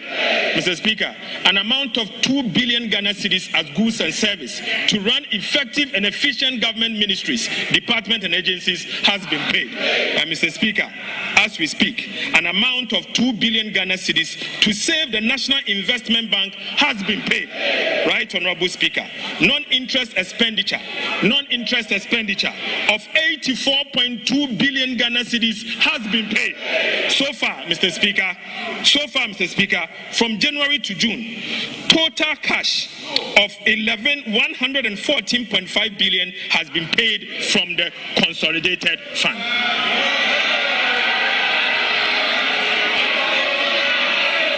Mr. Speaker,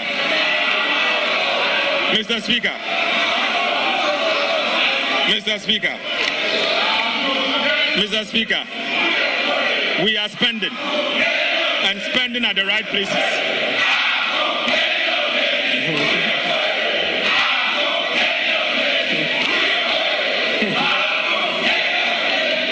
Right, Honorable Speaker, we are spending at the right places. We are touching lives and we are changing our country. Mr. Speaker, this is not all. We have also worked to improve the fiscal situation. We have restored fiscal discipline.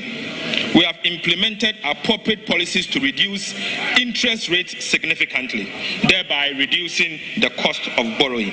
So, Speaker, we have saved on domestic interest payment following the implementation of our prudent debt management policies.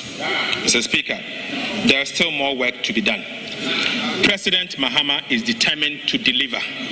Inshallah, His Excellency John Mahama will deliver. Right, Honorable Speaker, we are not out of the woods yet. It will be premature to make that pronouncement. So, Speaker, I repeat, we are not out of the woods yet.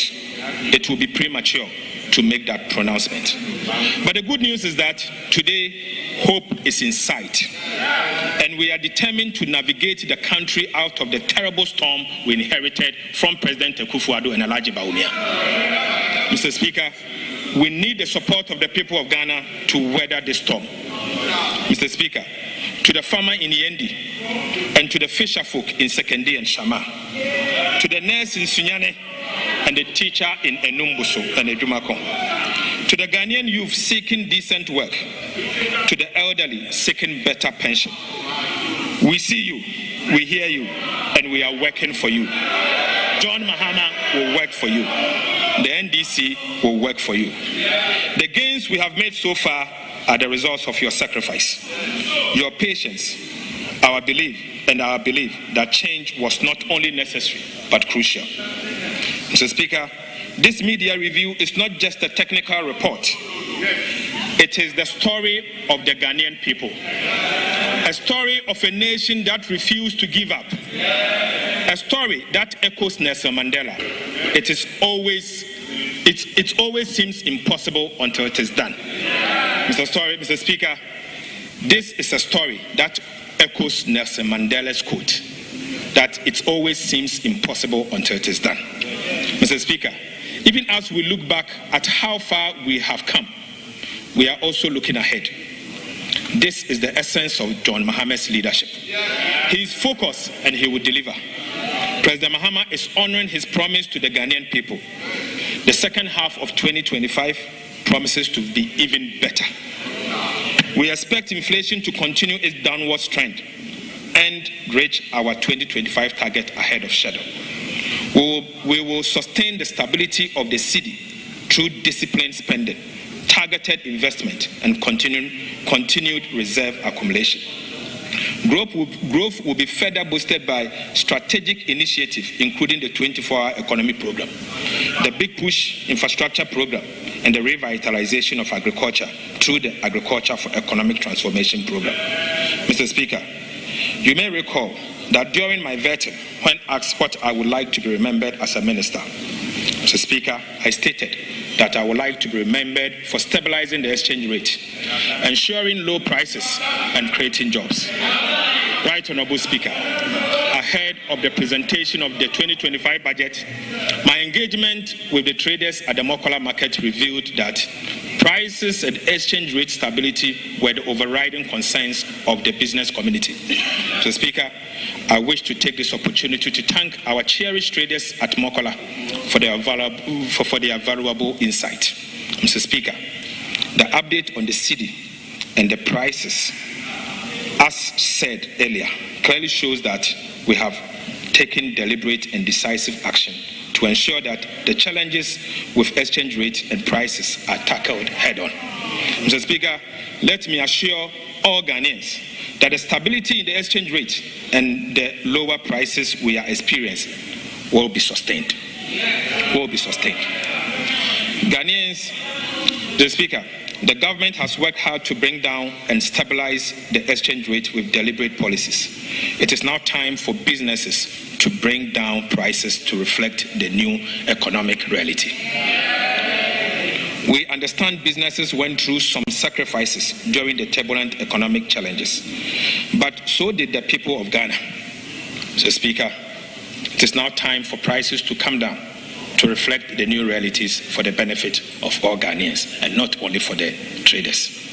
So, Speaker, as we look forward, more jobs will be created, confidence will be deepened, and the Ghanaian economy will stand tall again, not just in the sub-region, but on the global stage.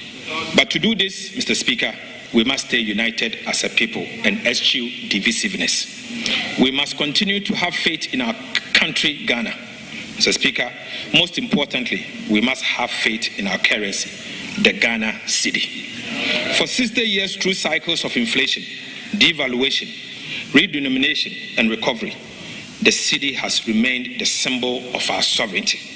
It has endured, it has evolved, and it remains the only legal tender of our republic. Let us protect it. Let us trade with our currency, the Ghana cedi. Let us talk about it with pride, not as a burden, but as a badge of economic independence. Mr. Speaker, I believe in the cedi. Fellow countrymen and women, I believe in the cedi. You also have to believe in the cedi. Mr. Speaker, to all of us who have the privilege to serve in the leadership of our nation, let us unite and do this for ourselves, for our children, and for our children's children. It is our collective responsibility to reset our country. Ghana needs us more than ever. Our people need us. Mr. Speaker, I cannot conclude this address without expressing deep gratitude to His Excellency President John Dramani Mahama, whose unwavering dedication and vision continue to anchor this national reset. Mr. Speaker, on a personal level, I thank His Excellency the President, because without him, this work couldn't have been achieved. Mr. Speaker, he is indeed the anchor towards our economic reset. Right Honorable Speaker, and to you, Father, Mr. Speaker. Father, Mr. Speaker. Alban, Sumana, Kingsford, Bagman, our father, and members of Parliament and the Parliamentary Service, I'm extremely grateful. Mr. Speaker, indeed, Aban Papaba. Mr. Speaker, Aban Papaba. No wonder my brother Kwame and his team had to flee the chamber. I salute the Speaker. I thank you.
Practice and convention of the House. I refer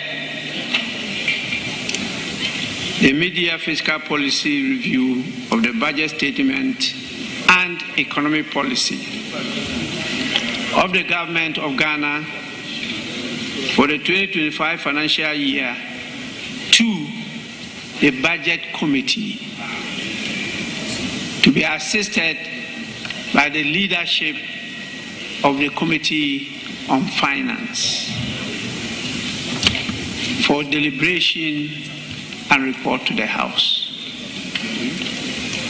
When it comes to the House, we will hear from the chairman of the committee after it has gone through the report as to whether they second the motion that has been moved or not. If they do so, then it will be opened for debate.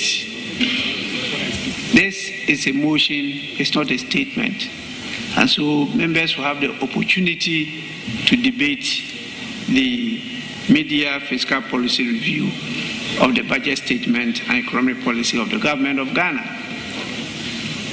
So I intend to permit the minister to lay some of the instruments that are clearly consequent on the media fiscal policy just presented to us. And so if you look at your order paper addendum, you will see we have captured presentation of instruments and also the presentation and first reading of one bill. So I intend to give him the opportunity to do so now, and then we can make the references to the appropriate committees so that all these committees can work together and then report to the House for us to have a comprehensive report on what we just heard from the Minister of Finance.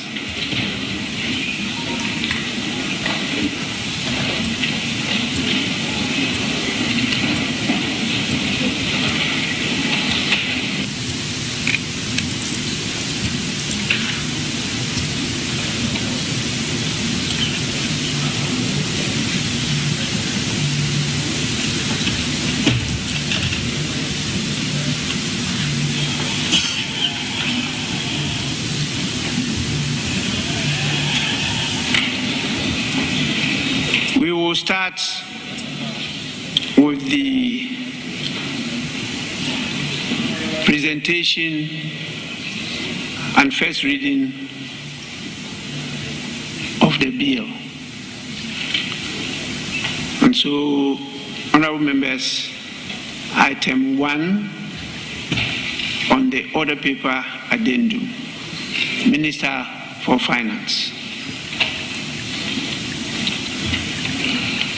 An act to amend the energy sector levies, Act 2025, Act 1135, to increase the rate of the energy sector shortfalls and debt repayment, levy marine gas oil in order to improve compliance and curb diversion of the product and provide for related matters. Honorable members, the Energy Sector Levies Amendment number 2 Bill 2025 is accordingly referred to the Committee on Finance.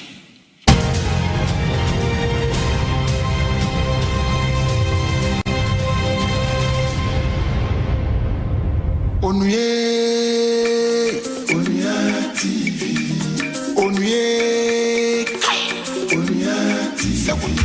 Onua TV, they're gonna Onua TV, you're gonna